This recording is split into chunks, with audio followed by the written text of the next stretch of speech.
আমি নির্বাচন কমিশনের কাছে আমি আমার জান ভিক্ষা চাই, আমি বাঁচতে চাই, আমি নির্বাচন করতে চাই, আমার পরিবার নিয়ে শান্তি আমি সৈয়দপুরে বসবাস করতে চাই। আমি জানি না এই লাইফের পরে, এই সাংবাদিক সম্মেলনের পরে আমার কি হবে জানি না, আমার মৃত্যু হতে পারে। আমার যদি মৃত্যু হয়, এই মৃত্যুর জন্য ইকবাল হোসেন অপু দায়ী থাকবে, তার পরিবার দায়ী থাকবে। আমি বেশি কথা না বাড়িয়ে, এই মৃত্যুর জন্য দায়ী শুধু ইকবাল হোসেন অপু নয়, তার গুন্ডা বাহিনীও থাকবে এবং আব্দুল সালাম খান চন্দ্রপুরের চেয়ারম্যান ও নিজেও থাকবে। তাদের তাণ্ডব বিল্লায় মানুষ অতিষ্ঠ। আমি নিজে ঘর তো বাড়িতে পারি না। আপনারা সবাই জানেন শরীয়তপুরের চিহ্নিত সন্ত্রাসী কারা, আপনারা সবাই কিন্তু জানেন। আমি প্রশাসনের কাছে একটাই দাবি, সুষ্ঠু অবাধ নিরপেক্ষ নির্বাচন আমি চাই। হার জিত চাই হয় আমি মেনে নেব।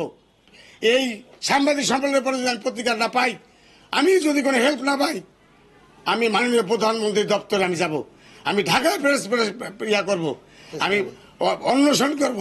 তারপর আমি চাই নির্বাচন সুষ্ঠু অবাধ নিরপেক্ষ চাই।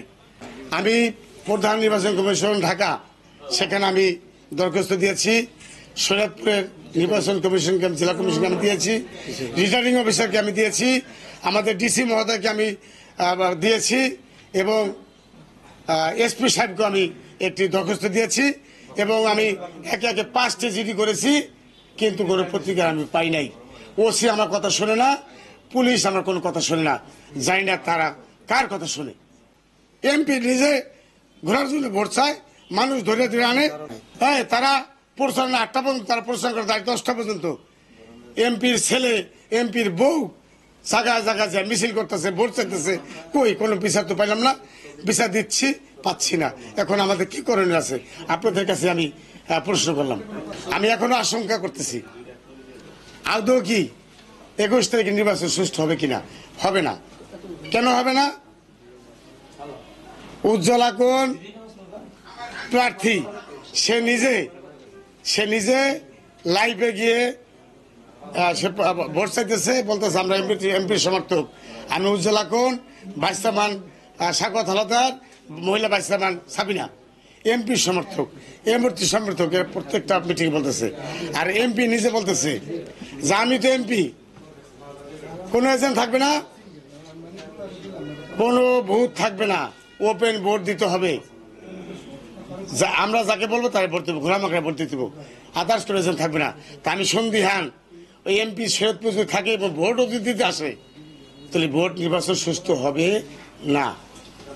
তার কর্মকাণ্ডে বোঝা যায় সে যা চায়, সে এককভাবে উজ্জ্বলা করলে নির্বাচিত করতে চায়। সে যেই হই হোক, সে বলছে এই শহর ছাড়া করবে। এই যে বলতেছে, এই যে বলতেছে, দেখেন কি বলে।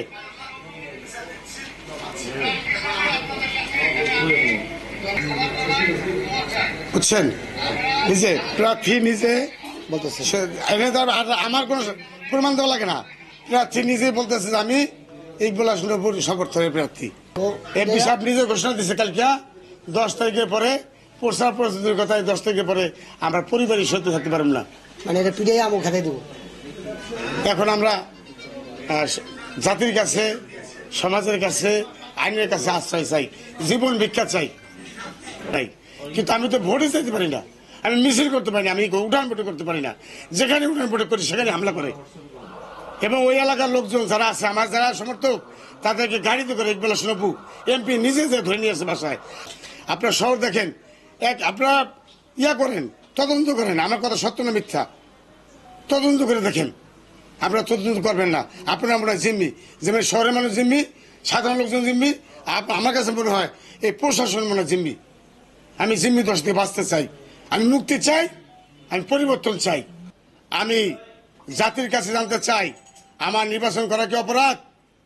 আজ আমরা ঘরবন্দি, এই এমপির অত্যাচার নির্যাতনে আমরা ঘরের থেকে বাইরে হতে পারি না। আমার অনেক কথা আছে, আমি এখন বলবো না, আরো পরিপ্রেক্ষিতে আমি বলবো। তবে আমি একটা কথা বলতে চাই, আমি দাবি জানাতে চাই নির্বাচন কমিশনকে, আমি দাবি চাই এসপি মহোদয়কে। আমি গতকাল আমার 2টা মাইক এমপি সাহেব সৈয়দপুর থাকাকালীন অবস্থায় তার অফিসে বসে সে ঘোষণা দিয়েছে যে আনারস মাকড়া মাইক কিভাবে সৈয়দপুর শহরে চলে। তাৎক্ষণিকভাবে তার কিছু গুন্ডা পান্ডা আমার মায়ের ছিনতাই করে নিয়ে গেছে। আমি ওসি সাহেবকে একেবারে 7 বার তাকে ফোন দিয়েছি, সে আমার ফোন রিসিভ করে নাই। আমি বাধ্য হয়ে এসপি সাহেবকে ফোন দিয়েছি, 2 বার ফোন দেওয়ার পর সে আমার ফোন ধরেছে, কিন্তু আমি কোনো প্রতিকার পাই নাই, আমি কোনো হেল্প পাই নাই। আমি জানি না, আমি রিটার্নিং অফিসারকে আমি ফোন দিয়েছি, আমি জানি না ওসি কার নির্বাচন করে, সে কার পকেটের লোক। আমি নির্বাচন করতে চাই, আমার জীবনে 1 বিন্দু রক্ত থাকার অবস্থা আমি মাঠ ছাড়বো না। আমি আপনাদের পাশে রেখেই, আপনাদের পাশে থেকেই নির্বাচন করব। আর 21 তারিখে যেই এমপি নিজে, আমাদের শরীয়তপুরের এমপি সাহেব নিজে ঘোষণা দিয়েছে যে কোনো ভূত থাকবে না, কোনো এজেন্ট থাকবে না, ভোট সামনে নেবে। আমি সকলকে বলবো, সকল ভোটারকে বলবো, আপনারা ভয় পেন না, আপনারা ভয় না পেয়ে আপনারা আজকে যে পরিবর্তন হাওয়া বইছে শরীয়তপুরে, আমি চাই মানুষ জিম্মি দশা থেকে বেসুক। একটা লোক মুখ খুলতে পারে নাই, শুধু ওই ঘোড়ার সমর্থন, এমপির সমর্থনে, এমপি যাকে সমর্থন দিয়েছে 5 কোটি টাকার বিনিময় আমার থেকে 5 কোটি টাকা চেয়েছিল, যে 5 কোটি টাকা দিতে পারবে সেই এমপি প্রার্থী হবে। আমি গরিব মানুষ, আমি অসহায় মানুষ, আমার কোনো টাকা পয়সা নাই, আমি 1 টাকাও দিতে পারি নাই। বিদায় আসছে আমার পিছনে মরিয়া হয়ে লিখেছে, প্রত্যেকটা লোকের ঘরে ঘরে যা বলছে, যদি 1900 মাত্রায় ভোট চাও তাহলে এই দেশে থাকতে দিবে না, তা থাকতে পারবে না।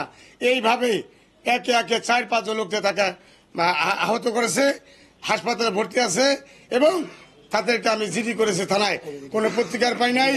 আমি প্রত্যেকটা জিডির কপি আমার কাছে আছে, দেখেন আপনারা সবাই। এই যে আমি নির্বাচন কমিশনে আমি দরখাস্ত করেছি, আমি রিটার্নিং অফিসারকে দরখাস্ত করেছি, পর্যন্ত আমি কোনো হেল্প পাই নাই।